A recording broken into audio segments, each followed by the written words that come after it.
Қайырлы күн оқушылар. 6 сыныптың 4 тоқсанда басталатын арифметикалық сандардың арифметикалық ортасын табу есебін шығарайық. Мынандай сандар берілген: 5, 7, 10, 18. Бұл жерде қанша сан? 1, 2, 3, 4 сан бар.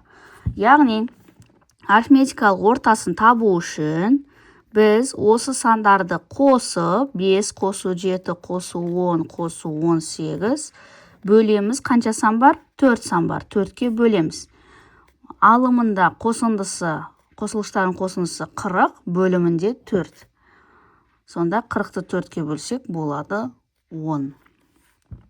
Келесі екінші есепте 14, 18, 17, 23 деген сандар берілген.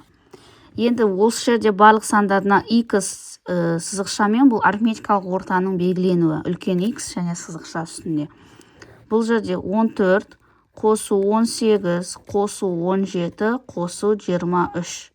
Бөлеміз. Қанша сан бар? 1, 2, 3, 4. 4 сан бар екен. 4-ке бөлеміз. Алымындағы қосылғыштардың қосындысы, яғни 72 болады. Бөлімі 4 болады. 72-ні 4-ке бөлсек 18 шығады. Келесі үшінші есеп. 44, 58, 76, 81. X үлкен x сызықшамен 44 қосамын 58 қосамын 76 қосамыз 81 бөлеміз 4-ке. Алымындағы қосылғыштардың қосындысы 259 болады. Бөлеміз 4-ке. Ол болады 64,75.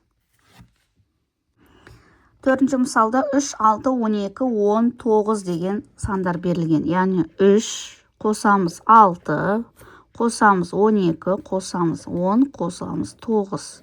Қанша сан бар? 1, 2, 3, 4, 5. 5 сан бар. Бізде мына алымындағы қосылғыштардың қосындысы болады 40. 40-ты 5-ке бөлсек болады 8 деген. Яғни осы сандар қатарындағы берілген сандардың арифметикалық ортасы 8-ге тең екен. Келесі 20 жазамыз. Алымына қосу 32, қосу 43, қосу 49. Қанша сан бар? 1, 2, 3, 4. 4 сан бар екен. 4-ке бөлеміз.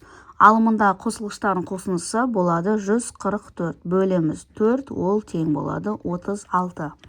Келесі сан 100, қосамыз 150, қосамыз 180, қосамыз 170. Бөлеміз 4-ке. Яғни алымындағы қосылғыштардың қосындысы 600 болады. Неге 4-ке бөлік? Себебі бізде 4 сан бар. 4-ке бөлсек бізде шығады 150. Видео пайдалы болса, лайк басып, комментарий жаз, каналға подписаться ет.